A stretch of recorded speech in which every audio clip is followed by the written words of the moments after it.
noite a todos. É com imenso prazer que dou início a mais uma reunião da endocrinologia oferecida pelo Hospital Samaritano. Quero agradecer ao hospital, nós estamos na 97ª reunião da endocrinologia.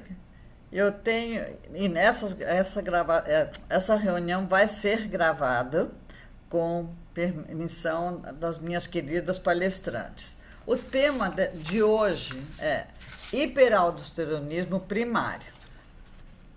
As minhas queridas palestrantes de hoje são Ana Beatriz Vitor Tavares, professora associada de endocrinologia e coordenadora de pesquisa da Faculdade de Ciências Médicas da UERJ, tesoureira adjunta das BEM, Rio de Janeiro. Gisele Fernandes Taboada, professora associada 4 da Faculdade de Medicina UF, professora adjunta do Indomed, Vista Carioca e ex-presidente das BEM, Rio de Janeiro. Gente, primeiro quero agradecer, é com imenso prazer que vocês estão comigo hoje, agradeço. E passo, Bia, a palavra para você, agradecer novamente ao Samaritano Edilon todo o suporte que nos tem dado. Vamos quase chegando a 100 sessões da endocrinologia, com todos os serviços representando as BEM Rio de Janeiro. Gente, obrigada pela presença, obrigada por colaborar. Bia, a palavra é tua. Boa noite a todos.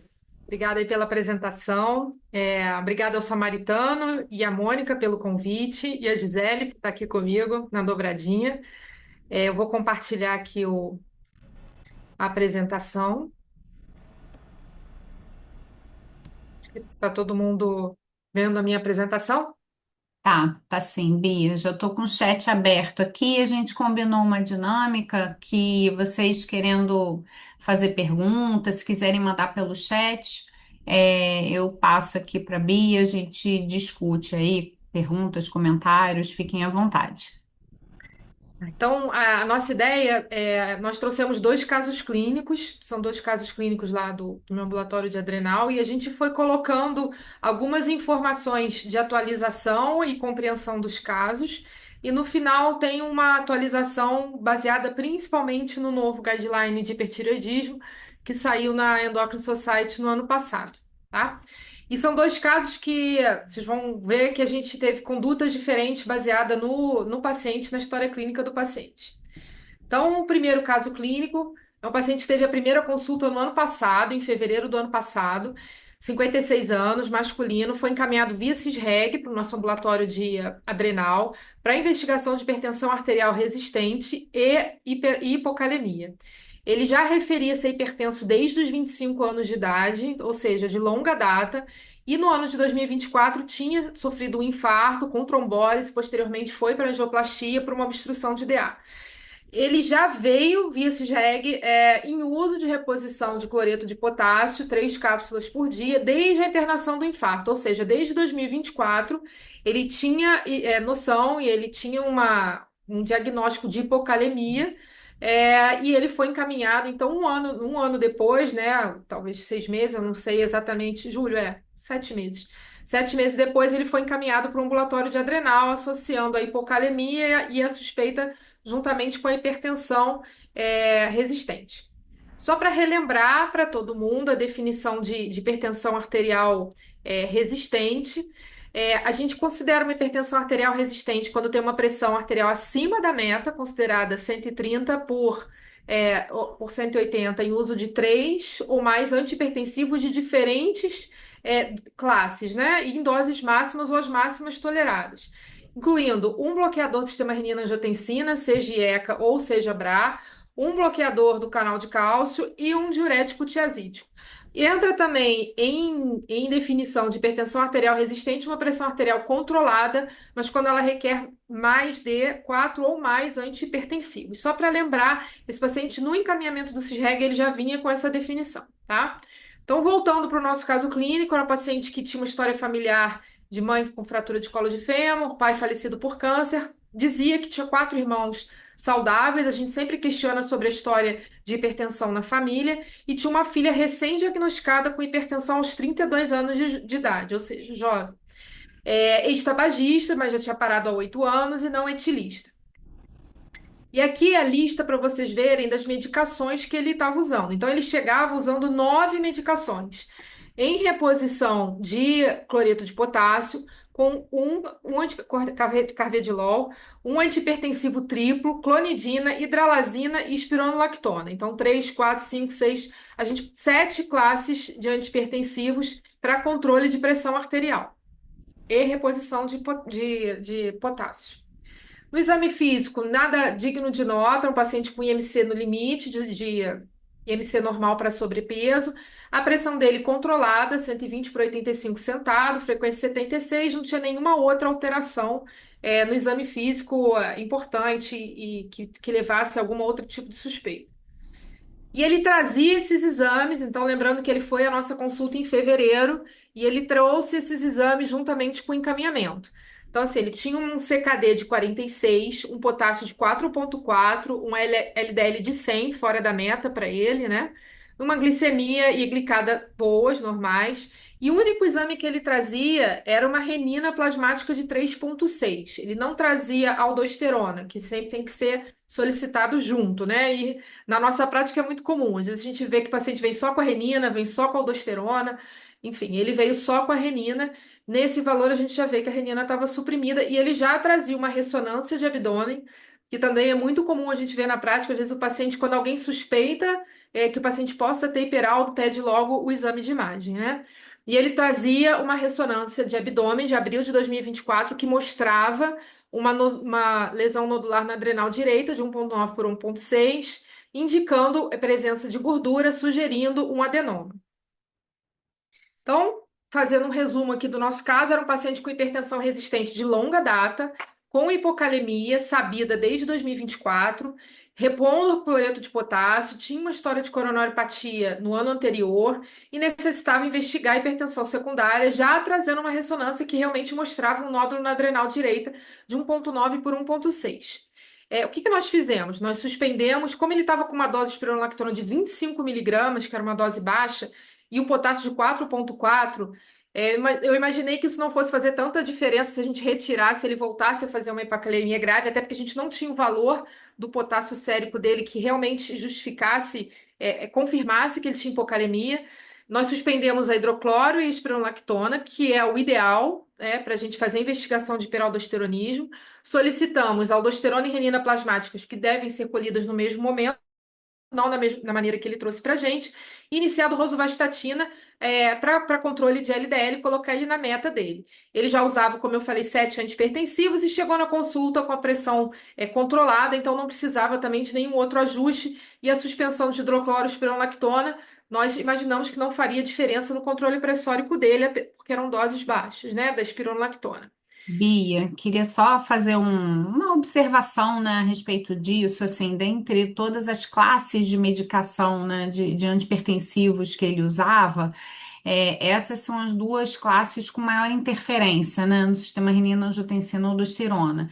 Então, e principalmente a espironolactona, né? Então, quando possível, na dependência da dose, né, que o paciente estiver usando, a gente pode até tentar suspender para tentar ter esse interferente a menos, né? Em que pese que nesse paciente que tem uma hipertensão de difícil controle, de longa data, já tendo tido um evento coronariano e usando uma dose baixa de espironolactona, pode até ser que não tivesse tanta interferência assim, e que ele ainda mantivesse, né, a renina supressa a despeito da espironolactona e da própria hidroclorotiazida, o que não invalidaria o exame, né? Assim, só corroboraria para a gente é, de que provavelmente ele realmente tinha um hiperaldo primário, né? Sim. Eu vou passar esse slide e aí vou até voltar um pouquinho nisso que você falou, Gisele. Então, ele trouxe para gente, então, como a Gisele falou, o ideal é a gente suspender, principalmente diuréticos, com 4 semanas, né? Ele trouxe esse exame com aldosterona plasmática de 31, uma renina plasmática de 6 e um potássio de 2,3. Nosso laboratório já tinha feito contato quando isso acontece, quando por algum motivo, não só A gente aqui está falando de Peralta, mas quando tem um exame muito alterado, ainda mais um potássio, né, para um risco de vida, já tinha entrado em contato. Então, na verdade, quando ele retornou com aldosterona e renina, que obviamente demora um pouco mais a ficarem prontos do que um potássio, que sai no mesmo dia, quando ele retornou, ele já estava com espironolactona que a gente tinha orientado para retornar em uma dose já mais alta, 75 miligramas, e a gente já tinha retornado a reposição de potássio, 3 comprimidos. Então, fechando aqui, ele tinha uma aldosterona de 31, uma renina de 6, e essa relação aldo-renina veio 5,1, tá? É, se, assim, a gente, como a Gisele falou, né? Se a gente tiver um paciente, se eu não tivesse suspendido a espironolactona e ele continuasse com esses exames, é mais um fator que fala a favor de que realmente ele tem hiperaldosteronismo, porque eu estava fazendo uma medicação para dessuprimir a renina e ele mantinha uma renina supressa, né? Então, assim, pensar na probabilidade pré-teste, mas nesse caso ele fez sem a dosagem. E aí, só para a gente relembrar, no final a gente vai falar sobre isso de novo, mas o nosso paciente tinha uma relação de 5,1. O que que o novo guideline de 2025 traz? Que quando a gente vai fazer um screening de hiperaldosteronismo, o que que é muito importante, está até aqui com um asterisco, é a gente ter uma renina suprimida, né? Pensando que é uma produção autônoma da adrenal, seja uni ou bilateral, fisiologicamente falando, a renina está supressa, né? Então a gente tem uma aldosterona aumentada com uma renina suprimida. A maneira que a gente tem de ver isso pelo exame laboratorial vai ser pela atividade de renina plasmática ou pela renina plasmática. E o que que é considerado uma renina suprimida? Uma atividade de renina plasmática menor do que 1 ou uma renina plasmática menor ou igual a 8,2 miliunidades por litro, que é uma renina com um ponto de corte que nesse guideline já ficou um pouco mais alto do que no guideline anterior, tá? Seja atividade renina ou renina, e aí vai depender do laboratório, associado a uma aldosterona plasmática maior ou igual a 10 nanogramas por decilitro, que também é um ponto de corte que já caiu, já foi mais alto, tá? Deixei aqui o que é importante, que é por imunoensaio, assim, é o que a gente tem no Rio, eu até fiz perguntas diretas, tanto ao DASA quanto ao Richer, então ambos os laboratórios fazem aldosterona plasmática por imunoensaio. O guideline ele coloca ponto de corte diferente para a espectrometria de massa. Então, assim, se for espectrometria de massa, é um ponto de corte mais baixo, é 7,5. Então, assim, eu acho que só para ficar a ideia de que quando a gente está diante de um valor, a gente tem que ver a unidade, tem que ver qual é o ensaio, porque isso vai mudar muito, até porque a gente tem que dar o diagnóstico baseado no ensaio e na unidade correta, tá? Então, uma relação aldo-renina, aldoatividade de renina maior que 20, ou uma relação aldo-renina maior do que 2,5, com esses parâmetros, confirma o hiperaldosteronismo. Então, voltando ao nosso caso, aldosterona 31, ou seja, maior que 10, uma renina menor do que 8,2, 6, uma relação maior que 2,5, nós confirmamos um screening, uma triagem positiva para hiperaldosteronismo. E pensar que o paciente tinha uma probabilidade de pré-teste muito alta, né? Era uma hipertensão resistente, que iniciou seus 25 anos de idade, mais hipocalemia. Então, nessa consulta, a gente aumentou mais um pouco a dose da espironolactona, e como ele vinha com uma pressão de 110 por 70, a gente já reduziu um pouco a hidralazina para 52 comprimidos, diminuiu a amlodipina e suspendeu a clonidina, tá? É, Como o exame era do ano anterior, nós solicitamos uma nova tomografia e um cortisol pós dexametasona overnight, como eu vou falar mais, que é o cortisol pós 1 miligrama de dexa, né, que a gente faz às 23 horas, que a gente sabe que pode ter uma associação em até 30% dos casos de hiperaldosteronismo com secreção autônoma leve de cortisol. Ele trouxe para gente essa nova tomografia que mostrava o nódulo na adrenal direita, tá? A gente vê aqui a adrenal esquerda muito bonitinha, tá? Com os dois braços da adrenal, e o nódulo na adrenal direita com densidade de parte mole, fala a favor de uma quantidade, um depósito de gordura maior, impregnação heterogênea pelo meio de contraste, com 2,3 por 1,9. Desculpa, faltou aqui uma vírgula, ou 23 por 19 milímetros, né? Com 9 unidades Hounsfield, ou seja, menos de 10, que fala que tem uma maior concentração de gordura. E com essa unidade Hounsfield, a gente está liberado de investigar feocromocitoma, não há necessidade de investigar fel. Ele trouxe também o cortisol pós-dexa de 8,4, sabendo que o valor de referência, o ideal correto, é abaixo de 1,8. Foi confirmado também secreção autônoma leve de cortisol. Eu vou passar a escrever como SALC. quer fazer algum comentário, Gisele? Eu posso continuar? Não, Bia, por enquanto, tudo jóia. Bom, então, o nosso paciente, ele foi considerado como um paciente com alta probabilidade de hiperaldosteronismo primário unilateral, tá? Baseado nessa recomendação nova do Journal, tá?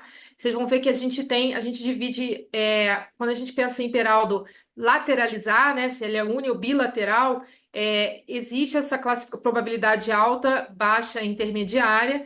E quando é que a gente considera uma alta probabilidade? Um paciente com uma aldosterona acima de 20, em vigência de hipocalemia e renina suprimida, uma renina abaixo de 2. Lembrando que o nosso paciente não tinha uma renina abaixo de 2, assim, ele tinha uma renina um pouco mais alta, mas a gente está escrito, a gente sabe que é isso, mas assim, o nosso paciente a gente levou muito em consideração a história dele e a gente manteve a consideração de alta probabilidade. Isso faz com que a gente não, quando a gente tem um paciente com alta probabilidade de hiperaldo unilateral e confirmado, isso faz com que a gente não tenha necessidade de fazer um teste confirmatório, tá? Bia, E você aí, vai... Desculpa te interromper, mas é assim, uma coisa que eu sempre falo, né, no ambulatório, quando a gente está vendo paciente com suspeita de hiperaldo, é que assim, não tem nada que me deixe mais feliz, entre aspas, do que quando o paciente tem hipocalemia.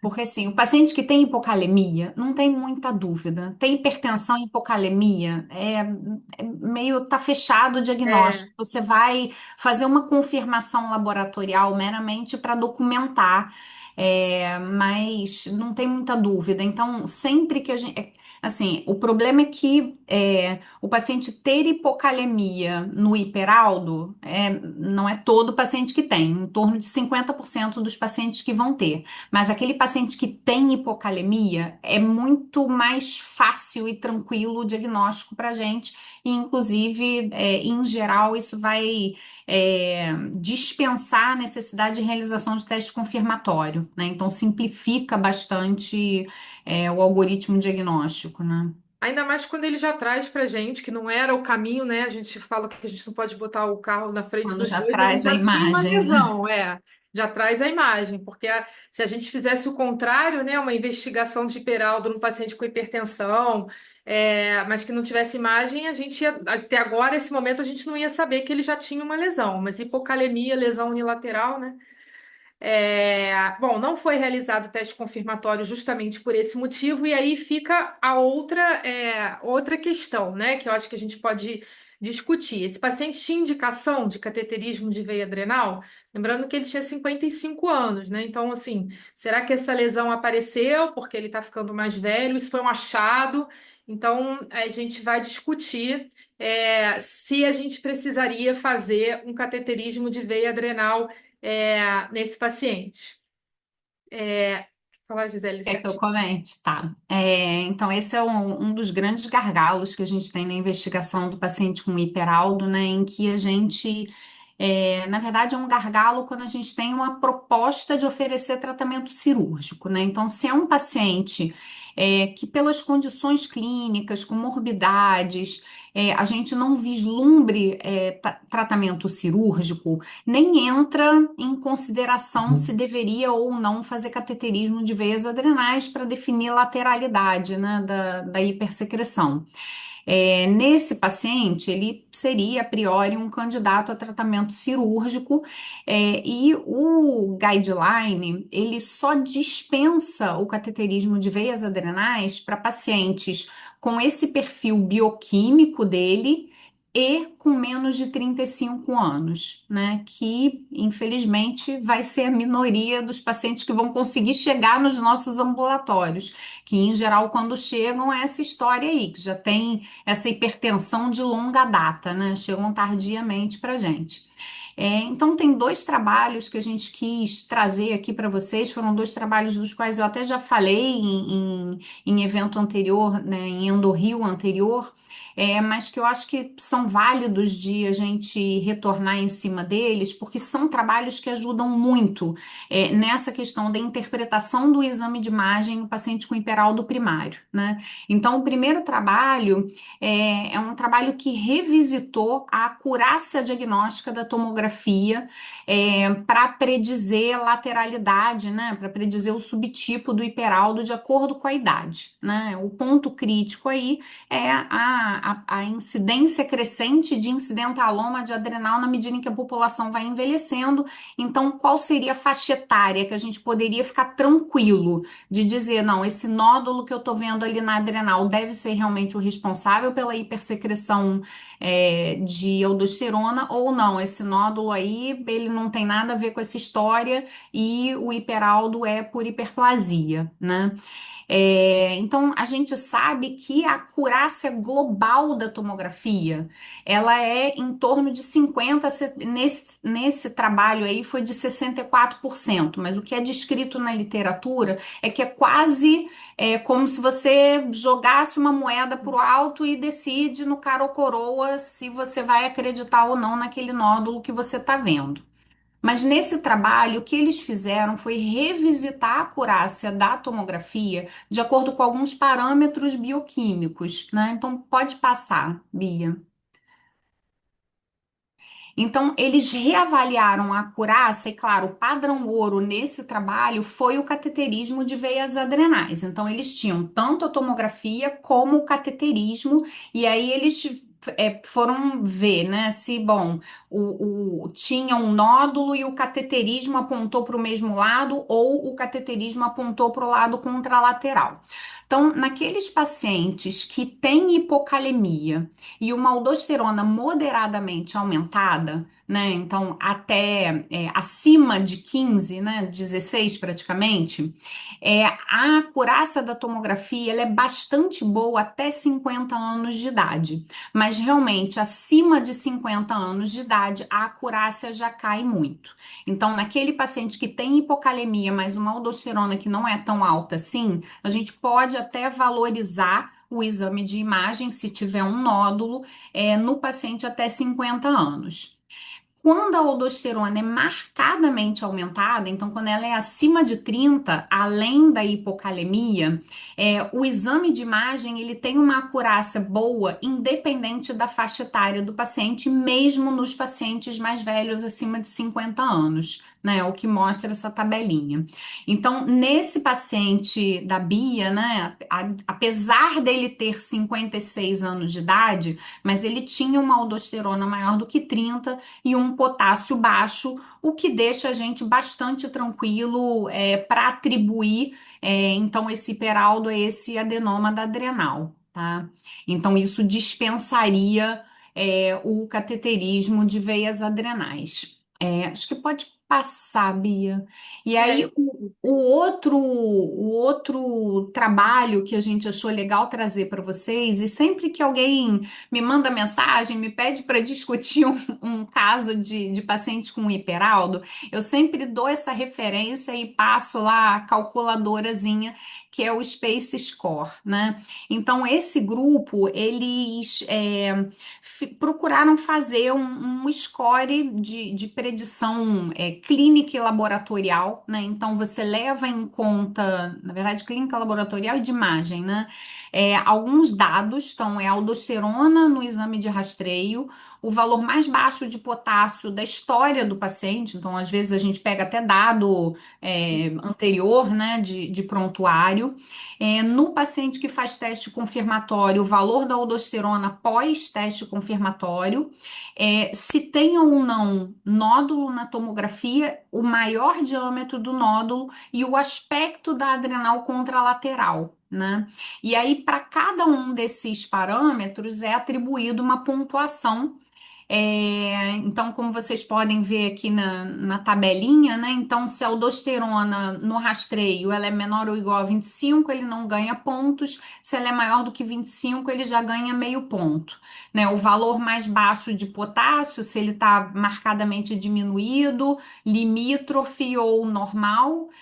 A aldosterona no teste confirmatório e os outros parâmetros de imagem. Então, esse paciente da Bia, nem me lembro se a gente chegou, mas eu acho que ele pontuava coloquei, tá lá no 17,5, 17. né? Isso pontuava 17 pontos sem ter feito o teste confirmatório. Então, a gente nem levou em consideração que ele ainda poderia ter mais 1 ou 2 pontos do teste confirmatório. Então, a gente faz essa pontuação. No paciente que pontua total menos de 8 pontos, o mais provável é que ele tenha um hiperaldo bilateral, que ele tenha hiperplasia, e aí nem vale a pena mandar ele para cateterismo e a gente poderia propor tratamento medicamentoso. O paciente que tem mais de 16 pontos, ele muito provavelmente tem hiperaldo unilateral, então a gente pode acreditar na imagem que a gente está vendo na tomografia ou na ressonância e encaminhar o paciente para adrenalectomia. Então, os extremos, eles dispensam a realização do cateterismo. É claro que aqueles pacientes que caem nessa pontuação intermediária, aí esse sim não tem jeito. Se a gente tiver uma proposta de tratamento cirúrgico, o paciente vai ter que ir para cateterismo de veias adrenais. Mas esse score, ele ajuda muito a gente. Ele é muito prático e a gente consegue tomar bastante decisão clínica baseado nele e naquele outro trabalho, na realidade de ambulatório mesmo, né? Deixa eu. Esse trabalho, a gente já calculou, a gente também usa lá no ambulatório da UERJ, né? E vou te confessar que eu fico muito feliz quando dá maior do que 16 pontos, que a gente sabe que vai direto para adrenalectomia. A gente tem como fazer e faz, os pacientes têm indicação, cateterismo de veia adrenal. E importante que a Gisele falou, né? Porque tem pacientes que a gente não faz teste confirmatório, que não precisa. Então, assim, num dos parâmetros, a gente dá zero. Então, assim, não fez o teste confirmatório, o paciente fica com uma pontuação de zero nesse critério, tá? Então, voltando para o nosso caso, a gente fez esse score que no nosso paciente deu 17 pontos. Então, assim, a gente não indicou cateterismo de veia adrenal, apesar dele ter mais de 35 anos, né? Que é o que o guideline coloca, já colocava e continua colocando, tá? E só fazendo uma ressalva, assim, o guideline novo não cita o SPACE, mas assim, a gente usa na prática. Esse paciente foi então submetido à adrenalectomia direita em novembro de 2025, após o uso do espironolactona, lembrando que é importante o paciente ter um preparo pré-operatório, né, bloqueando os receptores mineralocorticoides, até porque a gente tem que pensar que a renina está suprimida, a outra glândula depois da cirurgia, a gente pode fazer o contrário, né, fazer uma insuficiência, né, adrenal, hipoadrenalismo, não o hiperaldosteronismo, o hipoaldosteronismo, desculpa, por mais de 4 semanas sem intercorrências. Lembrando que esse paciente tinha um cortisol pós-dexa de 8,3, se não me engano. Então, assim, quando dá acima de 5, a gente indica que o paciente tem alta usando o corticoide, pensando na supressão da outra glândula. Nesse caso específico, revendo o prontuário para montar, eu não encontrei o ACTH e o sulfato de ideia, que era importante até para a gente ver a supressão da glândula contralateral. Ele suspendeu por conta própria a prednisona antes de retornar no nosso ambulatório e não teve nenhum sintoma de insuficiência adrenal com a suspensão da prednisona. Isso aqui é a lesão, né, da adrenal retirada, então adrenal com nódulo, né, que foi retirado, que a gente viu lá na tomografia. E ele voltou no mesmo mês usando. Lembrem que ele usava 7 classes antipertensivas, né? Usando uma dose baixa de espironolactona na primeira consulta. Ele voltou usando apenas a amlodipina 5 miligramas, 2 comprimidos, e o carvedilol 3,125, 2 comprimidos. E o tratamento aspirina, lembrando que ele era coronariopata, e o tratamento da dislipidemia, pressão 120/80, sem hipotensão postural, com peso estável, tá? Um mês após a cirurgia, ele tinha um potássio de 5,9, tá? Um cortisol basal de 11, a gente pediu por conta da história de ter SALC, né, antes da cirurgia. A creatinina deu uma subida, né, a função dele, o CKD caiu. A gente sabe que isso pode acontecer no pós-operatório, diminui o fluxo renal, a pressão dele caiu, diminuiu a resistência do vaso, mas os pacientes tendem a recuperar a função renal depois. O Na histopatológico não. verdade, a função renal anterior dele é que era superestimada, né? Porque ele com hiperaldo em atividade, ele tem um hiperfluxo lá, né? Então, assim, muito provavelmente essa função renal é mais próxima da função renal real dele, mas provavelmente ele deve Acho que recuperar vai alguma melhorar. coisa. E assim, do ponto de vista de prognóstico renal de médio e longo prazo, é muito melhor ele estar com o hiperaldo resolvido, né? Tá. É, assim, a gente tem alguns que pioram, mas realmente no pós não vai voltar para o que tinha antes, que o CKD dele, se não me engano, era 57, mas não vai ficar em 20, 40, Não pode ir para deve os ficar tão ruim, 45. né? E o histopatológico confirmou um adenoma adrenal, tá? Então, esse paciente mantém níveis pressóricos usando dois antipertensivos com normocalemia. A gente sempre faz uma dosagem de aldosterona e renina no pós-operatório. É, internado geralmente com 5 dias, esse não fez, e um mês depois para refazer e avaliar a cura, né? Mas, assim, clinicamente, isso aqui está mais do que óbvio que o paciente teve uma cura do hiperaldosteronismo com controle de potássio e um controle muito satisfatório de pressão e retirada de antihipertensivo. E aí eu vou mostrar um outro caso clínico agora, que tem outras nuances para a gente discutir outros detalhes do hiperaldosteronismo, que também foi um caso lá do nosso ambulatório. O paciente foi em julho do ano passado. Esse já era um paciente interno nosso, de 73 anos, também do sexo masculino, e esse vem encaminhado da gastroenterologia por um incidentaloma adrenal diagnosticado numa TC de abdômen realizada em 2024. E acho que vale aqui ressaltar que assim, o primeiro caso é um caso clássico, né? Alguém tinha hipocalemia, hipertensão resistente. Sim, a gente faz muito diagnóstico de hiperaldo nos pacientes que vêm encaminhado por incidentaloma. A gente, como a Gisele falou, a gente não tem que esperar hipocalemia para pensar em hiperaldosteronismo e os pacientes vêm, o número de casos que a gente tem recebido e fechado o diagnóstico de hiperaldo é muito maior. Bom, esse paciente era hipertenso desde os 39 anos de idade. Ele tratava na gastro por retocolite ulcerativa desde os 52 anos. Tem depressão, pré-diabetes, obesidade grau 1 e nefrolitíase, tá? E já acompanhava no serviço da gastro desde 2019. Tinha de história pregressa uma colestectomia prévia, ex-tabagista, etilista social, nada além digno de nota, tá? Esse paciente usava essas medicações aqui, a gente vê que ele usava menos antihipertensivos, né?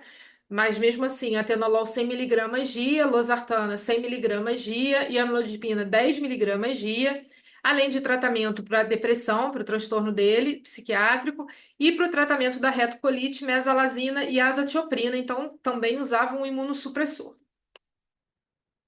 Exame físico dele, eutrófico, tinha uma pressão de 170 por 85, mas ele referia que em casa ele media, e era um paciente que 73 anos, mas assim, muito cooperativo na consulta, e ele falava que as medidas não eram essas. A gente suspeitou que fosse uma síndrome de jaleco-branco, frequência de 66. E como eu disse, ele também já tinha essa tomografia, né, que a gastro tinha solicitado, com nódulo com densidade de partes moles na adrenal esquerda. Coloquei aqui para vocês verem. A gente vê a adrenal direita aqui, ó, também muito bem delimitada, né, com os dois braços da adrenal, e esse nódulo na adrenal esquerda com 2,8 por 3 centímetros, com 8 unidades Hounsfield, também menos de 10 unidades Hounsfield. É, Ele também já tinha feito uma ressonância pela gastro, então assim, quando eles viram a tomografia, eles pediram uma ressonância e a gente vê aqui nessas duas imagens o nódulo na adrenal esquerda, tá? De 3,2 por 3, com sinal, queda de sinal na sequência em T1, sugerindo o componente gorduroso, que para a gente é ótimo, quanto mais gordura, melhor, mais fala a favor de benignidade, podendo representar um adenoma que para a gente, trocando isso, pensando na tomografia, era essa densidade, a unidade Hounsfield baixa, e que fala muito contra a feocromocitoma, né? Porque tem muito componente gorduroso. Então, era um paciente com múltiplas comorbidades, 73 anos, que veio para a gente com incidentaloma de adrenal à esquerda, tá? Todo incidentaloma a gente tem que fazer investigação de Salk, então foi solicitado um cortisol após 1 miligrama de Dexa. O paciente é hipertenso, então a gente tem que investigar hiperaldosteronismo, aldosterona e renina plasmática, e nós pedimos uma nova tomografia, essa também era do ano anterior. Então, esse paciente tinha um potássio de 3,8, CKD de 90, glicada de 6, uma aldosterona de 13, com uma renina de 3,7. A renina está suprimida, uma aldosterona acima de 10, que mostrava uma relação aldo-renina de 3,7. Então, lembrando lá do que eu coloquei do screening, tinha uma relação acima de 2,5, aldosterona-renina, e lembrando das unidades, tá? E a gente sempre pede para, quando a gente entrega todos os pedidos juntos, ele fez o cortisol após 1 miligrama de Dexa, mas numa outra data, o cortisol após 1 miligrama de Dexa também alterado de 3,36. Só reforçando, o normal é vir um cortisol após 1 miligrama de Dexa abaixo de 1,8. A nova tomografia mostrou a lesão praticamente inalterada, tá? 3 por 2,8 na adrenal esquerda, mantendo 8 unidades Hounsfield. Adrenal direita aqui só para a gente comparar, né, com os dois braços dela. E ele retornou agora em fevereiro, então acho que foi no dia até que a Mônica me ligou, e assim, eu estava com esse caso na cabeça, eu tinha visto eles que ele na semana anterior. Como ele tinha uma aldosterona acima de 10, mas não tão aumentada, não era acima de 15, ficava ali entre 10 e 15. Eu repeti o screening dele, tá? Ele chegou nessa consulta com 140 por 80. Então, tinha uma aldosterona um pouco mais alta dessa vez, de 16, uma renina mais suprimida, 2,9, a relação deu 5,5. É, Porque ele tinha um cortisol pós 1 miligrama acima de 1,8, como eu falei, que a gente sempre pede, a gente pede o ACTH e o sulfato de ideia para ver se isso faz uma supressão do eixo, né, e fala mais a favor de Salk. Ele tinha um ACTH normal, a gente tende a ver quando tem uma supressão maior, um ACTH mais baixo, com sulfato de ideia para a idade dele normal. A gente tem um range grande aqui do valor de referência, mas não era um sulfato de ideia extremamente baixo, tá? E aí, então, assim, a nossa impressão é um paciente idoso, 73 anos, múltiplas comorbidades, né? Tem a retocolite, usando azatioprina, considerado um tratamento imunossupressor. Tinha uma lesão que eu conseguia ver retrospectivamente pelo prontuário, que era estável, com 8 unidades Hounsfield, né? Sem crescimento, sugestiva de adenoma. E aí, quando a gente vê o guideline, e eu acho que isso é bem interessante, por mais. O que que eu vou trazer de. Primeiro, a gente tem que pensar se o paciente é um candidato à cirurgia e se ele quer ser operado, né? Porque tem isso, tem paciente que pode ter super indicação de operar, mesmo que sejam outras doenças endócrinas, ele não quer ser submetido à cirurgia, né? Então, a gente tem que pensar que o paciente que não quer operar ou não é um bom candidato à cirurgia, a gente não precisa continuar investigando o teste confirmatório. Esse paciente ele vai para uma prova terapêutica, ele vai direto para tratamento medicamentoso com espironolactona, tá? Mas se ele deseja ser operado ou é um candidato à cirurgia, a gente vai avaliar a probabilidade de lateralização desse hiperaldo, né? Se é unilateral ou bilateral. Lembra que no outro caso ele tinha uma alta probabilidade. Esse paciente aqui, ele entrava justamente na probabilidade intermediária, tá? Ele não tinha uma baixa probabilidade, assim, eu vou mostrar mais para frente os critérios de alta e baixa. Ele ficava no meio, que é quando não vai em um dos dois. E aí você vai discutir de novo com o paciente. Você vai submeter ele a um teste confirmatório, para depois você fazer um cateterismo. Ele tinha 73 anos, mesmo com uma lesão unilateral. Esse paciente vai ser submetido a um cateterismo. Ele quer isso tudo. Se ele não quiser, né, o paciente prefere um tratamento empírico ou tem alguma contraindicação, ele pode ir para tratamento medicamentoso. E nesse caso, pensando nas comorbidades do paciente, no tratamento da retocolite, que eu ia ter que fazer um teste confirmatório, ele não tinha hipocalemia, a gente ia ter que fazer. Esse paciente eu nem coloquei no Space, acho que eu nem pensei em botar no Space, porque eu já pensei em tratamento medicamentoso. A gente iniciou tratamento medicamentoso para ele com espironolactona, porque ele já poderia entrar nisso desde aqui de cima, se ele não quisesse, né? Ou depois eu confirmei, eu fiz um teste confirmatório, mas ele ia cair. Para que eu vou fazer cateterismo num paciente se depois ele não quer operar, né? E aí a gente começou então o tratamento medicamentoso para esse paciente, tá? Ele retornou, coincidentemente, na semana passada, usando a espironolactona 50 miligramas. A gente só tinha reduzido um pouquinho, né, a amlodipina para 5 miligramas. A pressão estava 160 por 80. Eu comecei a desconfiar que não é só síndrome do jaleco branco, tá? O potássio não teve, era 3,7, 6, se não me engano, não alterou, não fez hipercalemia, não estava, né, pela espironolactona, que não é uma dose baixa, creatinina não alterou. A gente aumentou a espironolactona dele para 75. Em alguns casos, se ele tivesse com a pressão mais bem controlada, eu já reduziria mais outro antihipertensivo, mas nesse caso a gente optou só por aumentar a espironolactona. E por que que eu deixei essa renina aqui em 3,8? Porque quando a gente está pensando em tratamento medicamentoso do hiperaldosteronismo, o nosso intuito é dessuprimir a renina, tá? Então, assim, agora o meu alvo não é só que ele tem uma pressão normal, a gente vai ver isso mais pra frente, é que eu dessuprima a renina dele, tá? O que que é considerado uma renina não suprimida? Pelo novo guideline, é uma renina acima de 8,2, tá? É, o novo guideline, eu vou deixar para falar isso no final, senão eu vou ficar dando spoiler do que a gente ainda vai falar, mas enfim, o meu intuito nesse caso era que a renina dele tivesse mais alta, mais um motivo para aumentar a espironolactona. Ok? Então eram assim, os dois casos que a gente trouxe com condutas diferentes, que chegaram para a gente de maneiras completamente diferentes, tá? É, Um caso tinha uma probabilidade pré-teste alta, até pela história clínica dele. O outro caso, a gente tem obrigação de investigar hiperaldo, mas poderia não ter vindo, ele tinha 73 anos, poderia ser um hipertenso, uma hipertensão arterial essencial, tá? E aí a gente trouxe algumas atualizações, sei que a gente já colocou algumas coisas aqui ao longo da apresentação para facilitar o entendimento do tema, mas eu coloquei algumas coisas aqui só para a gente discutir e colocar no final. Você quer comentar alguma coisa, Zé?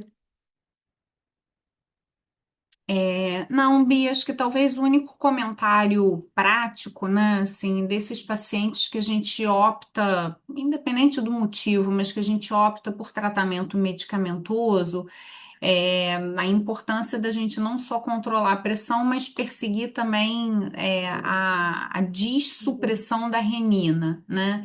E aí a questão do timing, né? E de quanto tempo que leva. Então, assim, a gente já teve alguns pacientes, às vezes, que a gente foi titulando a dose da espironolactona e a atividade renina não se mexe, não se mexe até uma hora que ela sobe.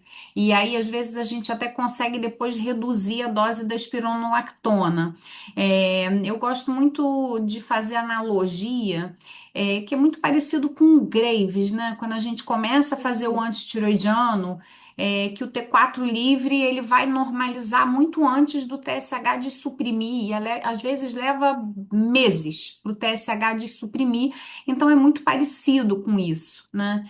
Então, quando a gente reavalia esses pacientes com hiperaldo que começam um tratamento medicamentoso, a gente até reavalia depois de 3 meses, né, a atividade renina ou a renina, mas sabendo que às vezes ela pode demorar um pouquinho mais mesmo para dessuprimir.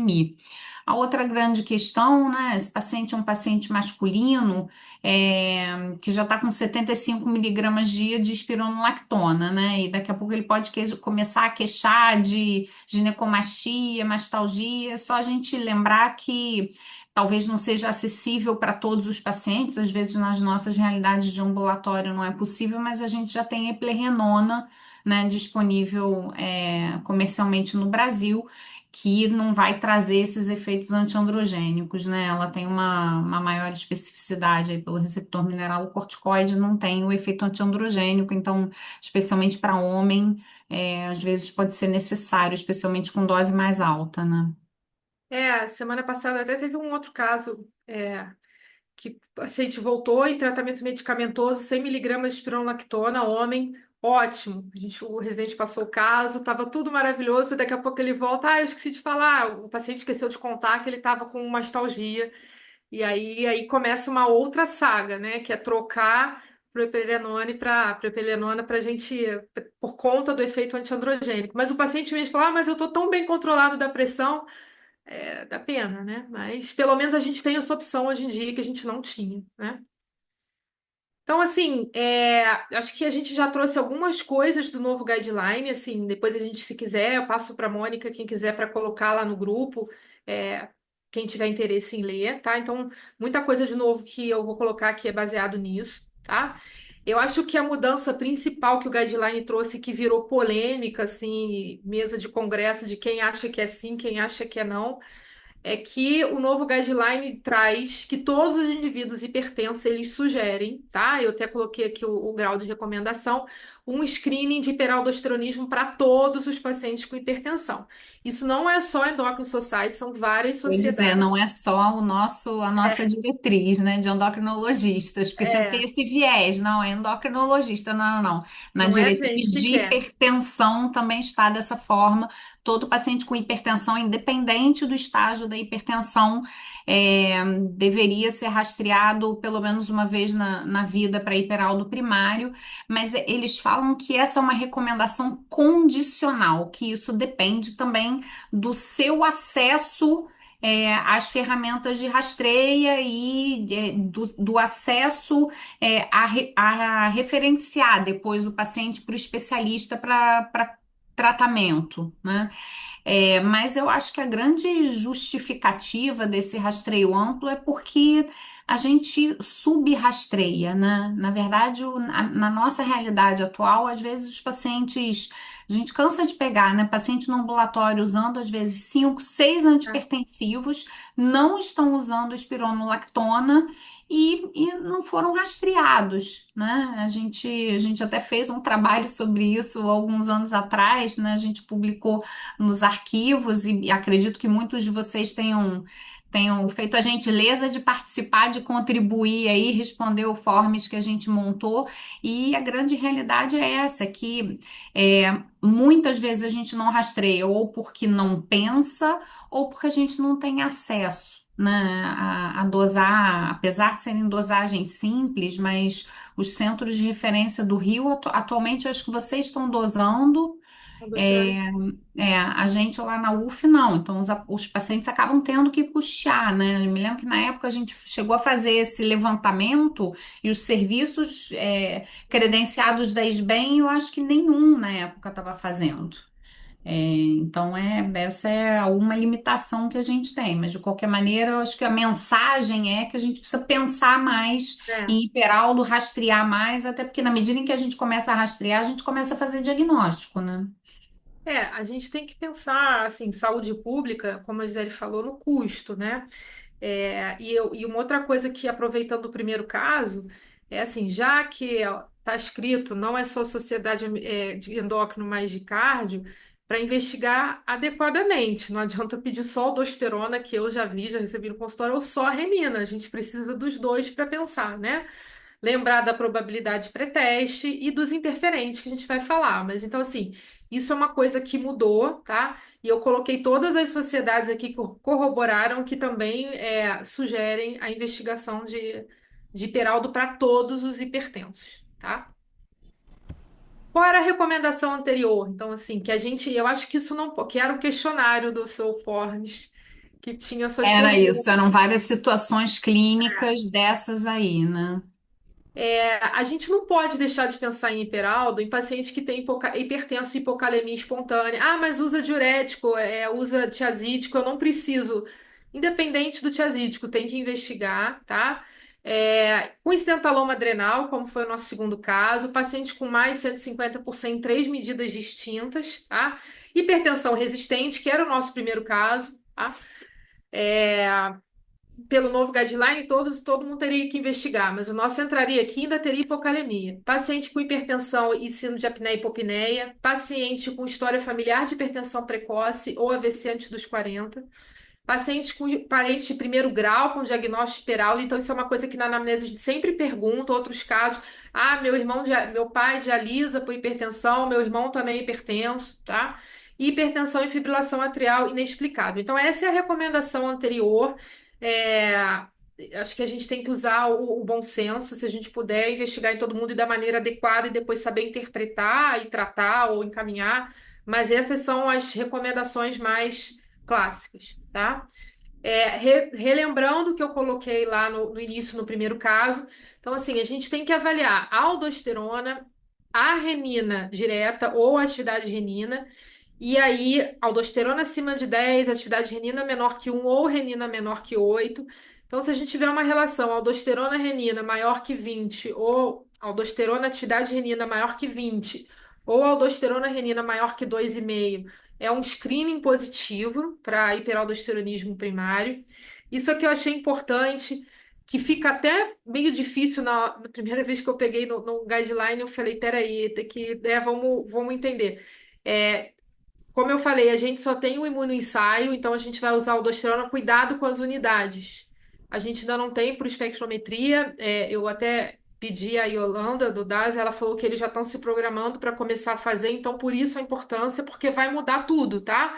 Então, assim, se mudar o ensaio, se vocês passarem a ver em outro ensaio ou outra unidade, não vai ser o 2,5, tá? Não vai ser o 20. Então, assim, eu deixei marcadinho aqui o 10 e o 1 na atividade renina. Eu marquei os dois na renina direta, porque olha só, eu estava falando o tempo inteiro aqui de 8,2 miliunidades por litro, mas se for nanograma por decilitro, vai ser 5,2. Então vai mudar o número, vai mudar a relação, não vai ser 2,5, 4. Então, assim, eu coloquei o que a gente mais encontra pelos laboratórios, tá? Mas é importante, senão vai fazer o diagnóstico baseado no número errado, igual a hiperplasia adrenal congênita, nanograma por decilitro, nanograma por ml, aí vai virar uma confusão, tá? Algumas mensagens importantes, como a gente já comentou, é importante interpretar os interferentes, né? Suspender diuréticos, incluindo a espironolactona 4 semanas antes. Como a Não é Gisele. obrigatório, né? Assim, é É, importante falar que, assim, se for possível, mas, assim, naquele paciente que é gravemente hipertenso, tá usando múltiplas drogas, tem história de hipocalemia, a gente mexer na espironolactona, às vezes, a é gente perigoso. é perigoso. É, Então, às vezes às vezes é melhor a gente fazer o rastreio com a medicação e interpreta, levando em consideração as medicações que está usando, sabendo que os maiores interferentes realmente são espirono e diurético, né? assim, a gente tem paciente que chega lá, é o cuidado que a gente tem que ter com a hipertensão, né? Usando 4, 5 classes, já com espironolactona 100 miligramas e potássio 3,5. Eu não preciso tirar nada, e vai vir positivo o rastreio, né? Então, É isso assim, se aí. possível, suspender, e se for para suspender, 4 semanas antes. O ideal é a coleta matinal, o paciente já ter levantado há 2 horas. Preferencialmente, isso é uma outra coisa, preferencialmente com níveis de potássio normal, porque a gente sabe que a hipocalemia vai diminuir a aldosterona. Mas a mesma coisa, se você tem um paciente com hipocalemia, com aldosterona aumentada, isso é mais um fator que fala a favor de que o paciente tem hiperaldosteronismo e, obviamente, com a renina suprimida, tá? E uma outra importante é pedir para o paciente não restringir sal antes da dieta, que também pode reduzir a aldosterona, mas também, como eu falei, se a gente pega esses hipertensos graves com muitas medicações, a gente vai interpretar em vigência do que tem, tá? E aí tem uma tabelinha, assim, Bia, vários. desculpa, só volta no slide anterior, assim, essa questão da orientação de levantar da cama 2 horas antes, isso é uma coisa que a gente lá no ambulatório, quando pede, né, essas dosagens, a gente reforça muito, a gente frisa isso muito com o paciente, a gente inclusive coloca escrito, né, no pedido. Porque qual é o racional aqui, acho que vale a pena explicar, né? Durante a noite, como a gente está deitado, é, a tendência é diminuir a atividade do sistema renina-angiotensina-aldosterona. Então, se o paciente levanta da cama e vai direto para o laboratório para coletar o exame, a gente tem o risco de pegar uma renina baixa. Porque ele acabou de sair da cama e ainda não deu tempo de estimular o sistema renina-angiotensina-aldosterona dele pelo ortostatismo, né?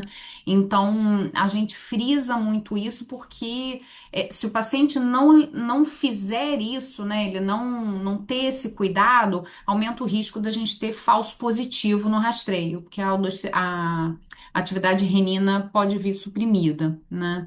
Então, isso a gente reforça bem, a gente orienta, olha, pode ficar sentado, pode ficar em pé, pode andar, só não pode voltar a deitar e tem que dar um intervalo aí de 2 horas para fazer a coleta do exame, né?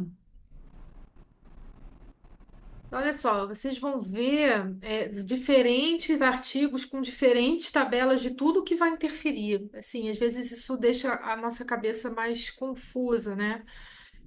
Mas como a gente tem tentado repetir aqui, o importante é a gente tentar pensar em vigência da medicação, né? Então, vamos começar aqui. Se o paciente tem hipocalemia, a hipocalemia, ela diminui a chance de um falso positivo. Então, se eu tenho um paciente com uma relação aumentada em vigência de hipocalemia, isso é mais um fator de que ele realmente tem hiperaldosteronismo, tá? Se eu tenho um paciente em uso de espironolactona, né, poupador de potássio, ele aumenta a chance de falso negativo. Então, assim, se ele vem com uma relação positiva, é mais um fator que corrobora para esse paciente realmente ter hiperaldosteronismo, tá? Às vezes, um cuidado que eu deixei marcado é beta-bloqueador, que aí, poxa, realmente o beta-bloqueador ele diminui e agonista central, né, como a clonidina, ele diminui a renina. Então, ele aumenta a chance de falso positivo. Então, isso a gente vai ter que saber interpretar. E o que que é importante? Pensar na probabilidade pré-teste. Ah, tem hipocalemia, não tem. Será? Ah, usa 50 miligramas de losartana. Isso vai interferir? Será que realmente isso fez. Esse paciente, será que tem hiperaldo? É diferente desse caso, do primeiro caso, principalmente, que eu trouxe, né? Se a renina ela não estiver suprimida, assim, e você continuar achando que esse paciente tem hiperaldo, seja pela clínica, então o que que seria uma renina não suprimida? Acima de 8? Isso eu falando em renina direta, né? E você continuar achando, e aí sim vale a pena trocar os interferentes. E nesse caso seria trocar para antipertensivos que não vão interferir na renina, como hidralazina, verapamil, tá? Então, isso aqui eu já tinha colocado lá no primeiro caso, a relação aldo-renina maior do que 20, ou aldo-atividade renina maior que 20, ou aldo-renina maior que 2,5. Quando é que vai precisar de teste confirmatório? Aí entra aquela história da probabilidade alta, intermediária ou baixa de hiperaldosteronismo unilateral. Como é que isso é definido de acordo com o novo guideline? Então, uma alta probabilidade é o paciente que tem hipocalemia, tem uma renina muito baixa, que seria uma renina direta menor que 2 ou uma atividade renina menor que 0,2, com uma aldosterona maior do que 20. A baixa probabilidade é o paciente com potássio normal e uma aldosterona menor que 11, e aí fica um valor muito estreito, né, entre 10 e 11, então, assim, seria uma baixa probabilidade. E a probabilidade intermediária vai ser quem não entra no alto e no baixo, tá? A probabilidade intermediária vai ser a situação em que vai ser necessário o teste confirmatório, tá? Paciente com baixa probabilidade e alta probabilidade não precisa fazer teste confirmatório. Quais são os testes confirmatórios? Só para relembrar, alguns exemplos. Teste da solução salina, teste da furosemida, teste do captopril, só para relembrar, a gente não vai entrar isso aqui hoje, senão vai dar muita coisa. Então, isso aqui eu tinha colocado só o do nosso paciente, né, do intermediário. E aí vem aquela mesma questão, o paciente ele quer ou ele é um candidato à cirurgia, se não for, ele já vai direto para tratamento medicamentoso, tá? Sim, ele é. Aí eu vou pensar na probabilidade da lateralização, vou pensar se tem hipocalemia, aldosterona e renina. Vão entrar nesses critérios que eu coloquei no slide anterior, tá? Se ele tem alta probabilidade, ele vai direto para TC, tá? E aí vai se avaliar o cateterismo de seio, de cateterismo de veia adrenal. Isso aqui foi o artigo que a Gisele comentou, que não é o artigo específico, mas é baseado no que ela comentou, que você poderia bypassar o cateterismo se o paciente tiver menos de 35 anos, hiperaldo grave, com uma lesão acima de 1 centímetro, como ela mostrou naquele artigo coreano. É, ele não, o que foi diferente foi a aldosterona. Acima de 30, a idade ela deixa de ser um fator importante, tá? Diferente do que está aqui no guideline. Na baixa probabilidade, como o próprio nome já diz, a chance é tão pequena que ele considera você fazer um trial, uma tentativa com espironolactona, nem seguir adiante. Vale mais a pena você fazer uma dose, eu acho que nesse caso baixa, né? E aí vai depender da hipertensão, enfim. Mas não precisa investigar nem pedir tomografia. A grande questão entra no intermediário. Que aí sim você vai conversar com o paciente, ver se ele. Se eu fizer toda essa investigação, você vai querer operar? Ou antes de operar, vai querer fazer um cateterismo? É, Se ele falar que não, ele vai direto para tratamento medicamentoso. Mas se ele prefere, aqui o sim aqui é porque seria preferir o tratamento empírico, né? Mas se ele falar, não, eu quero ir até o final, eu quero investigar, eu quero saber se eu tenho lesão, aí sim você vai para um teste de supressão, né? Que seria, como eu falei, solução salina, furosemida, captopril. Se der positivo, aí sim você vai para investigação de lesão, para TC e seguir o algoritmo aí para o cateterismo, se tem indicação ou não. Se você fizer o teste e der negativo, preste atenção, olha só, ele vai para tratamento medicamentoso do mesmo jeito. Isso facilitou um pouco, assim, acho que a gente sabe que o cateterismo não é é um procedimento que é de fácil acesso, né?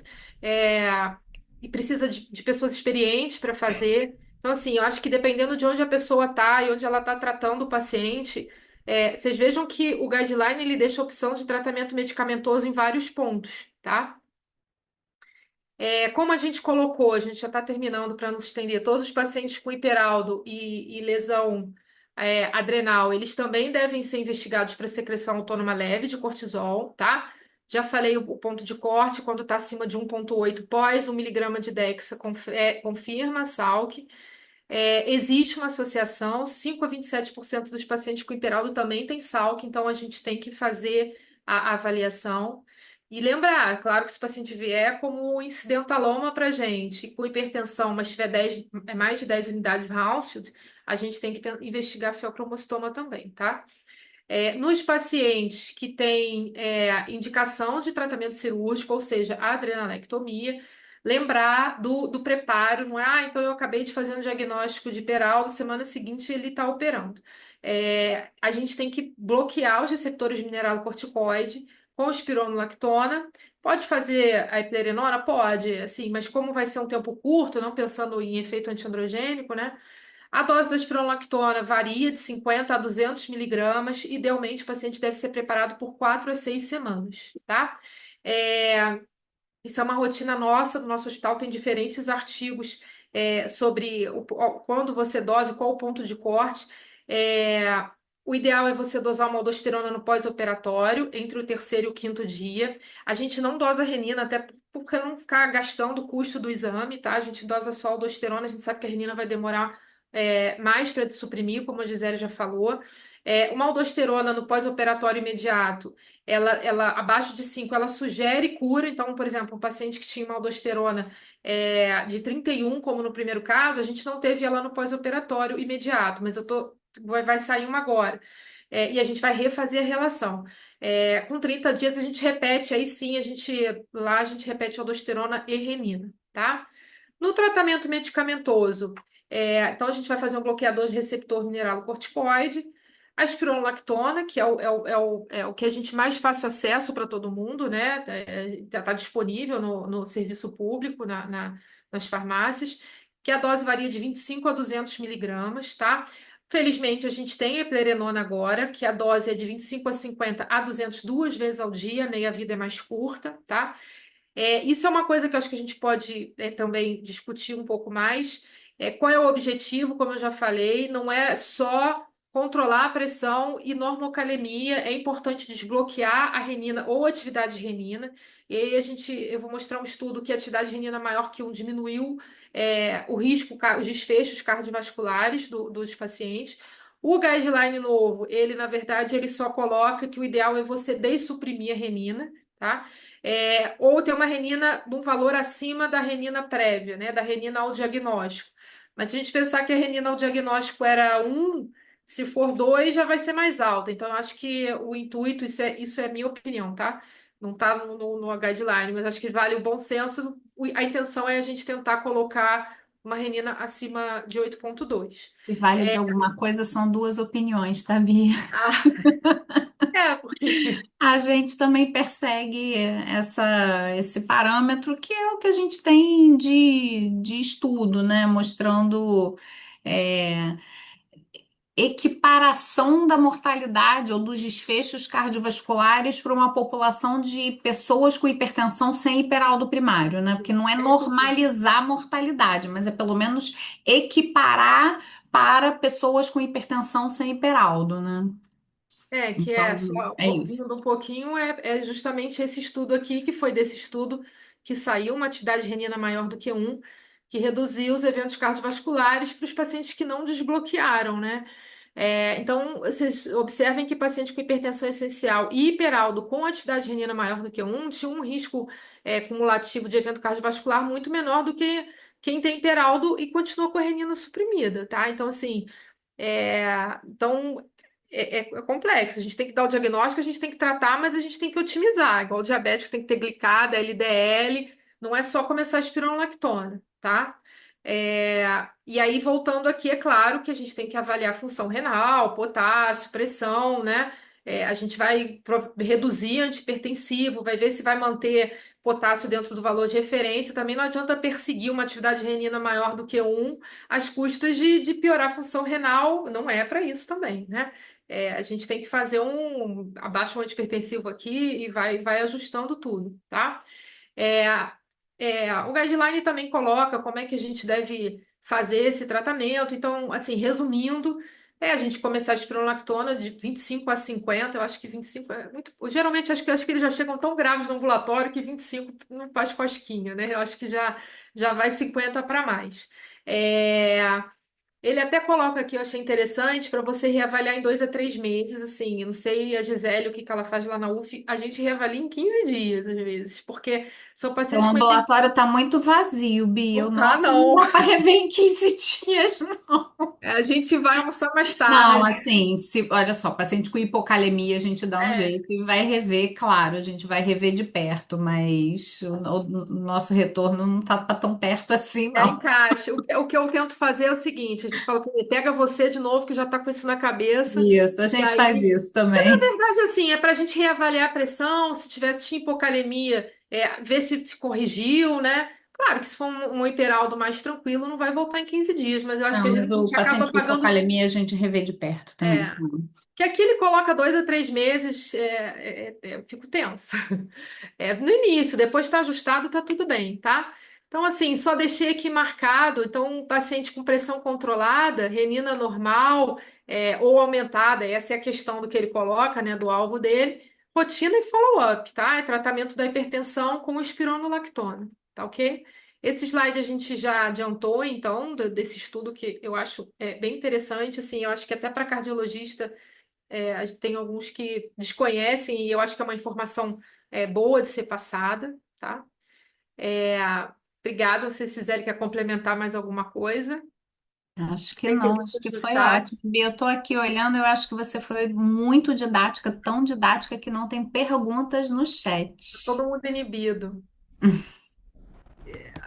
Gisele, vamos fazer propaganda? E a gente aproveita para deixar o convite, né, para o Congresso Brasileiro, que a gente vai estar recebendo aqui no Rio, né, para quem ainda não sabia, vai ser em agosto, entre os dias 26 e 29 de agosto, então vamos aproveitar, prestigiar o evento, o nosso evento nacional que vai estar aqui na nossa casa, né, e está sendo preparado aí com muito carinho, muita competência. Então, a gente aproveita para deixar o convite. Tá muda, Mônica. Mônica, você está com o áudio fechado, abre aí. Eu abri e me fecharam de novo. Não, o Congresso está sendo preparado por pessoas altamente experientes e capazes. Então, eu acho que todo mundo devia se inscrever já que estamos no Rio, né? Só que essa sessão vai para o Rio e vai para fora do Rio. Então, os fora do Rio estão super bem-vindos para virem para cá. Tem uma pergunta que eu, quer dizer, que eu estava pensando enquanto você estava falando, Bia. Você estava falando na tomografia das unidades health. Fala um pouquinho sobre isso, porque eu acho que muitas pessoas desconhecem. Boa pergunta. A gente, é muito comum a Porque é gente. tão automático de você. Isso entra no automático, né? É. Então, a gente tem as unidades House na tomografia, né, para avaliar a densidade dos órgãos, das lesões sólidas. E a gente sabe que quanto menor a unidade House, maior a quantidade de tecido adiposo, de gordura. Então, assim, menos de 10 unidades House é um ponto de corte que foi feito baseado em estudo que a gente sabe que tem mais gordura e, obviamente, fala muito contra feocromocitoma, tanto que nas últimas recomendações você não precisa mais investigar É, feocromocitoma, e né? lesões malignas, né, É, Bia? Lesões malignas isso, também costumam ter um coeficiente de atenuação mais mais alto, alto. então mais do que 10, em geral até mais do que 20 unidades Hounsfield, né?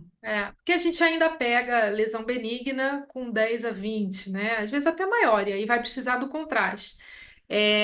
Isso é importante, pensando na sua pergunta, porque é muito comum a gente receber laudo que vem só assim, lesão nodular na adrenal, tal, sugestiva de adenoma. E aí quebra, porque eu preciso da unidade É. Hounsfield para ver se eu vou investigar, porque sugestivo de adenoma é menor que 10, é 10 a 20, como a Gisele falou, eu vou ter que investigar, eu tenho que pensar em carcinoma, e a gente, se for fel, eu tenho que preparar, e às vezes para o não especialista, sugestivo de adenoma ele não tem que fazer nada, né? E sugestivo de adenoma pode secretar alguma coisa, não é só porque é adenoma que não secreta, é uma glândula, né? Então, assim, às vezes, a gente, quando pode, a gente pede para o paciente voltar lá, ou infelizmente, às vezes a gente tem que pedir um novo exame, né? O que eu tenho feito, e assim, orientado os residentes, é pedir com cálculo do índice de atenuação, para ver se a pessoa que está lá do outro lado calcula para gente, né? Mas, enfim, é a densidade que a gente vai avaliar pela unidade da tomografia e que vai ajudar a gente a pensar em benignidade ou acima de 10 malignidade e feocromostoma. Mais uma vez, quer dizer, nós que damos aula, né, sempre frisar a importância do pedido, É, né? Sempre é muito importante que o radiologista saiba o que nós queremos saber, né? é, Que a gente às vezes esquece, vai no automático, esquece de ensinar, né? é. Tem que saber fazer o pedido, né? Aí eu costumo falar isso lá para os residentes lá no serviço, que assim, quem vai fazer o exame é um radiologista, é um colega médico igual a gente, né? Então, assim, a pessoa precisa do máximo de informações clínicas e precisa saber o que que a gente está procurando, né? Então, fazer o pedido direito é, ajuda também a ter um laudo que seja interpretativo, né? Para a pessoa interpretar o exame, precisa dos dados clínicos, né? Esses Então, dias eu descobri, assim, por exemplo, a gente tem o prontuário eletrônico, e aí quando faz a imagem lá no hospital, e isso também eu escolhi um pouco dos casos porque eu sabia que eram casos que tinham imagens do hospital, então eu queria trazer as imagens também. A Lia ia assistir, não sei se ela tá aí, que é a nossa cirurgiã, e cirurgião também, ela vê as imagens de abdômen, e ela me mostrou um lugar lá que você conseguia calcular a unidade Hounsfield.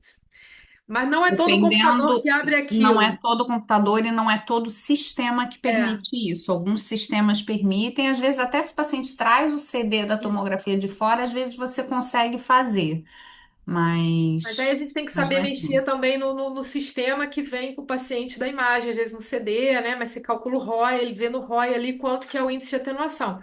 Mas eu acho que o que fica de mensagem é a importância a gente precisa saber isso para raciocinar em cima de ser secretor ou não, e se é benigno ou maligno. Pois é, mas esse é um dado importantíssimo, né? Não é só Sim. potássio, não é só potássio, Ainda mais quando vem como incidentaloma, né? que é muito comum, É. né? Nós recebemos para diagnóstico e é muito comum, né? E outra coisa, aproveitando, assim, aquele paciente do caso 2 ele tinha uma ressonância, quando ele chegou pra gente, ele já tinha TC, ressonância, eu fui rever o laudo da TC e tava, avaliar a ressonância, mas pra gente não muda muito, tá? Pra gente a tomografia tá ótima, porque eu trouxe a ressonância até porque eu tinha lá no sistema, porque já estava lá. Mas a tomografia era mais do que o suficiente. Eu não procurava nada além na ressonância dele, tá? Nesse caso. Sim, aí nesse caso o exame primário de imagem é a tomografia Isso. e não a ressonância, né? Isso, é porque às vezes acho que as pessoas ficam, ressonância é um exame mais moderno. Não precisa disso. É para Isso. adrenal meio que tanto faz, né? É. Os dois exames vão trazer informações similares, né? Olha, vocês falaram que não tinha, teve várias pessoas dando os parabéns. Ah, obrigada. Então, e realmente Obrigada, tem obrigada. sido exatamente, vocês são extremamente didáticas, Deixa eu ver o que que tem mais aqui. Eu estava cuidando aqui, não, eu não vi Só perguntas, os não. parabéns. Obrigada, gente. Muitos parabéns, Bia. Não, vocês E foram. muitos elogios à didática. É, a gente passou na prova de professora. Tinha prova de aula. Que é difícil. É o pior dia da prova. Né? Dar aula não é uma coisa, não é uma coisa fácil. Passar o conhecimento não é uma coisa fácil. Porque a gente acha que sabe. A Será que o professora outro não Maria sabe? Lúcia está aqui pedindo o artigo. Professora, a gente manda depois no É, grupo. não, e vocês, E é honra, a professora Maria Lúcia está assistindo a gente. gente, vocês Oi? estão, não, Honra de todos, tá? Obrigado. Mas... vocês estão Ela no pediu grupo, o por trabalho favor. do Journal de 2026. Eu não sei se é o É o grupo. guideline, né? Deve ser, né? É Deve ser. a diretriz. A gente manda sim. Vocês estão no nos grupos, então, por favor. Tá Eu bom. acho que a mensagem grande, Mônica, que eu acho que é importante passar, e essa é uma coisa que, assim, depois de algumas aulas que eu dei, né, sobre Peraldo no Rio, e aí algumas pessoas vinham depois discutir caso e vinham falar, e assim, várias pessoas vieram comentar assim comigo, Gisele, eu comecei a rastrear, não é que eu comecei a fazer uns diagnósticos, não é que começaram a vir uns rastreios positivos, Ai, e que essa bom. era uma coisa que o Léo e eu, a gente conversava muito, porque quando a gente vê, né, assim, prevalência de Peraldo em paciente com hipertensão resistente chega a 30% em algumas séries. Sim, a quantidade de hipertensão resistente que tem é muito grande. Então, em tese, é para ter um monte de pacientes com hiperaldo nos nossos ambulatórios. E a gente falava assim, mas não tem hiperaldo assim nos ambulatórios, né? E por que que não tem? Não tem porque a gente não rastreia e a gente acaba não fazendo o diagnóstico, mas quando a gente começa a pedir exame, começa a aparecer. Então, eu acho que assim, como a Bia bem falou, no hiperaldo, não basta você controlar a hipertensão, né? Você tem que garantir que você bloqueou os receptores mineralocorticoide adequadamente, e isso você só garante se você tiver dessuprimido a renina, né? Então, assim, você tem um objetivo de tratamento que é bioquímico, não é só clínico, do controle da hipertensão. Então, como tem esse objetivo maior, e você precisa fazer diagnóstico, daí é que vem essa recomendação de você tentar ampliar o rastreio e começar a rastrear, teoricamente, todo paciente com hipertensão, para você começar a fazer mais diagnóstico. Isso vai mudar desfecho lá na frente, né? Então é isso. É claro que em que pese custo, né, que a Bia falou muito bem, a gente em cenário de SUS muitas vezes não tem um acesso tão fácil assim a esse exame. Se a gente for pensar em atenção básica, muito difícil, né? Então aquele paciente que está acompanhando a hipertensão lá na atenção básica, ele não vai ser rastreado, mas pelo menos os nossos pacientes que já estão em centros terciários de atenção, que estão nos ambulatórios, justamente nos ambulatórios de hipertensão dos nossos hospitais, né? Que todo hospital tem um ambulatório de hipertensão resistente, os centros de referência, esses pacientes precisam estar sendo rastreados, né? E muito provavelmente deve ter muito paciente com hiperaldo lá. A gente fechou uma casadinha com o ambulatório de cardio lá do Hospital de Hipertensão Resistente e eles têm o nosso protocolo e eles investigam, rastreou positivo, eles mandam pra gente. Para poder fechar, né, a casa, porque senão também não adianta eu ficar ali, eles lá, e esse é muito legal essa troca, né? Porque, enfim, tá funcionando. Sim, mas veja bem, nos postos primários, É. que o paciente volta, você sabe lá cada quanto, hã? E que eles têm Eu tenho essa outra preocupação também de começar a rastrear errado, pede tomografia, às vezes não era. Já, eu tô vendo lá no futuro, se a galera operando, fazendo adrenalectomia, entendeu? Se não investigou, lógico que vai fazer um monte de diagnóstico, mas a gente tem que pensar e quem era era um achado, aquela lesão ali é porque o paciente tem 70 anos e rastreou errado. Não, achou e vamos operar. Já pensou? Esse é o problema de você ampliar o rastreio. Sim, você vai ter alguns falsos positivos, mas acho que tem que começar de algum lugar, É, né? claro, eu já imaginando no futuro. Não, mas nós não temos, quer dizer, os postos primários, eles têm um número de pacientes imensos, com todas as patologias, e às vezes eles não conseguem, né? Quer dizer, é muito fácil dizer que não tratou, né? E é uma troca de pacientes, de médicos também, né? Então tem esse problema. É, Tem uns que sabem, outros que não sabem, e muitas vezes eles não têm a possibilidade de atualizar, né? sim. É um trabalho de formiguinha, né? Trabalho de formiguinha, exatamente. Se entre a gente já faz, né? Tenta fazer. Olha, levando para o lado da TSH que a Gisele falou, já aconteceu o paciente no meu ambulatório de hipófise com T4 livre normal, no posto pediram TSH, hipotireoidite central, viram um TSH baixo, diminuíram a dose da levotiroxina, porque não era para dosar o TSH, viram um TSH 0, alguma coisa e diminuíram. Mas assim, eu acho que isso é uma questão enfim, não estou culpando, Atualização. as pessoas, é difícil chegar a informação lá, né, também, Então, é a atualizar. fragmentação do cuidado, né, Bia? Assim, infelizmente, a gente não tem um sistema É, único de isso. prontuário que a gente deveria ter, porque assim, se a gente tem um sistema de regulação, né, o paciente vem da atenção básica para um nível terciário de assistência, a gente deveria conseguir enxergar o prontuário do paciente, até porque às vezes a gente acaba pedindo exame que o paciente já fez, já tem, você gera mais custo, né? Afora a questão da perda da informação, né? A Lucinha dizendo que tem feito Alguns diagnósticos. alguns diagnósticos depois da mudança das diretrizes. Oi, Lucinha.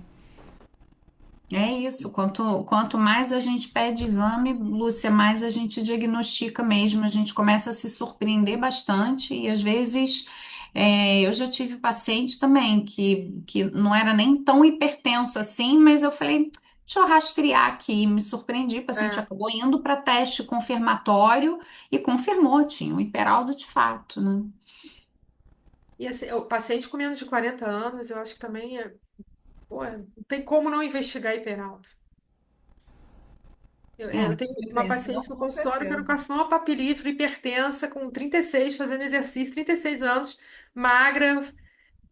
Eu falei, não, rastreou, veio positivo, confirmatório, veio positivo. Aí entra também ó, uma outra discussão, TC normal, você quer fazer cateterismo? Tá tomando espironolactone feliz da vida, entendeu? Não quis fazer, e às vezes é mais difícil, porque ela no privado é até mais difícil, na UERJ eu consigo mais fácil até do que no privado você conseguir cateterismo e tal, né? Enfim. É que nem sempre é fácil, né? O É, problema, e o problema é você, quer dizer, vocês conseguem conversar com os radiologistas no serviço público. é. Você- eles estão aí, vocês conseguem discutir. Eu acho Consegue muito discutir importante. está no hospital, né, Mônica? Então, assim, a gente vai lá no procedimento, o residente vai estar lá no procedimento, vai estar coletando. Em realidade clínica privada, é mais difícil de você alinhar isso, né? Então, O hospital até já perguntou que você tem a dosagem do cortisol na hora para ver se cateterizou. O dia que tem cateterismo, o laboratório fica lá de stand-by para sair o cortisol e do rodar na hora. E o residente sabe que aquele dia ele se bobear não vai nem almoçar, ele vai ficar por conta do cateterismo para lá e para cá com os tubinhos, não pode faz. falar isso não, hein, Bia? Vão te denunciar para Ai, não pode, mas tadinho.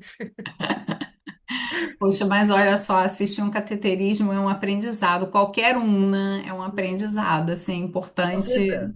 é importante a gente ter essa experiência, assim, Ó, tem durante a residente meu formação. aí, ó, tô vendo. Não, e acompanha, eu acho super importante acompanhar os exames. Tem que fazer para a gente entender a dificuldade, para a gente entender a logística que é você pegar aqueles tubinhos todos, identificar, botar os tempos, fazer o estímulo, coletar do lugar certo, assim, ter que entender a complexidade do exame, Eu né? acho que todos os exames a gente devia acompanhar pelo menos uma vez. É. É mesmo. Todos, para a gente aprender. É. Aprender o quê? Gente, eu acho que mais perguntas não tem. Eu quero agradecer, foi maravilhoso, realmente, super didático. Quero agradecer no meu nome, nome do É. hospital, obviamente, né? Estamos no 97, daqui a pouco estamos chegando a 100. Isso Que sem as. legal. Né? Parabéns. Parabéns. Isso é um sucesso É, mas enorme, né? sim, mas não é só meu, né? É de todos, porque se Ah, não de fosse as todos, bem, acho que Parabéns. se não fosse as bem, o fato de estarmos todos juntos, a gente não conseguiria fazer isso. é isso.